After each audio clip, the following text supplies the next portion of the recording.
Hi friends, இந்த வீடியோவில் என்ன பார்க்க போகிறோன்னா ஒரு சூப்பரான கொத்தவரங்காய் பொரியல் தான் கேரளா ஸ்டைலில் பண்ண போகிறோம். கேரளாவில் வந்து கொத்தவரங்காய் தோரன்னு சொல்லுவாங்க. சூப்பராக இருக்கும் டேஸ்ட்டு. இப்போ இந்த பொரியல் எப்படி பண்ணுறதுன்னு வீடியோக்குள்ளே போய் பார்த்துடலாம். இதுக்கு வந்து இந்த கொத்தவரங்காய் நல்லா கழுவிட்டு சின்ன சின்னதாக கட் பண்ணி எடுத்துக்கோங்க. அப்போ தான் வந்து நல்லாயிருக்கும். இந்த மாதிரி சைஸ்க்கு எல்லாமே ஒரே மாதிரி இருக்கிற மாதிரி கட் பண்ணி எடுத்துக்கலாம்.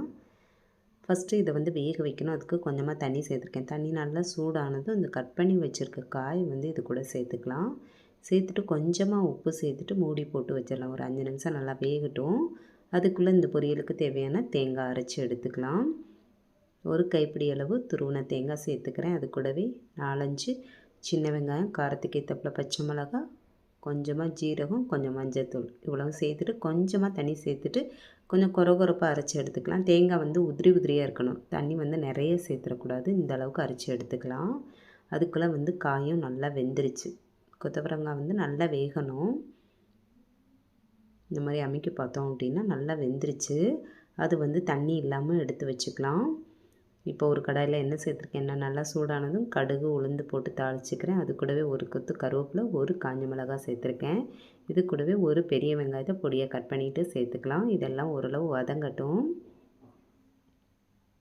வதங்கினதுக்கப்புறம் இது கூடவே கொஞ்சமாக பெருங்காயத்தூள் சேர்த்துக்கிறேன்.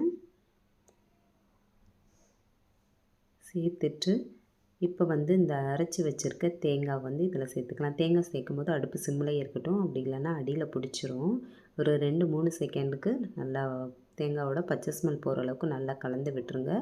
இது கூட தேவைப்பட்டால் கொஞ்சமாக உப்பு சேர்த்துக்கலாம். ஏன்னா காய் வேக வைக்கும்போது உப்பு சேர்த்துருக்கோம். அதனால கொஞ்சமாக பார்த்துட்டு சேர்த்துக்கோங்க.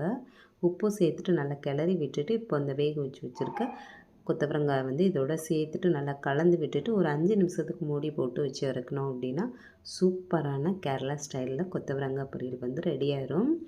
நல்லா சுட சுட ரசம் சாதம், சாம்பார் சாதம், காரக்குழம்பு இது கூடலாம் வச்சு சாப்பிட்றதுக்கு அவ்வளோ சூப்பராக இருக்கும். கண்டிப்பாக ட்ரை பண்ணுங்கள்.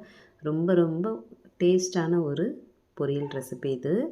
ரொம்பவே சூப்பராக இருக்கும். கண்டிப்பாக ட்ரை பண்ணி பார்த்துட்டு எப்படி இருக்குன்னு சொல்லிவிட்டு மறக்காமல் கமெண்ட் பண்ணுங்கள். இந்த வீடியோ பிடிச்சிருக்குன்னு நினைக்கிறேன். பிடிச்சிருந்தா லைக் பண்ணிவிட்டு இதுவரை நம்ம சேனலை சப்ஸ்கிரைப் பண்ணலன்னா மறக்காமல் சப்ஸ்கிரைப் பண்ணி சப்போர்ட் பண்ணுங்கள். Bye friends.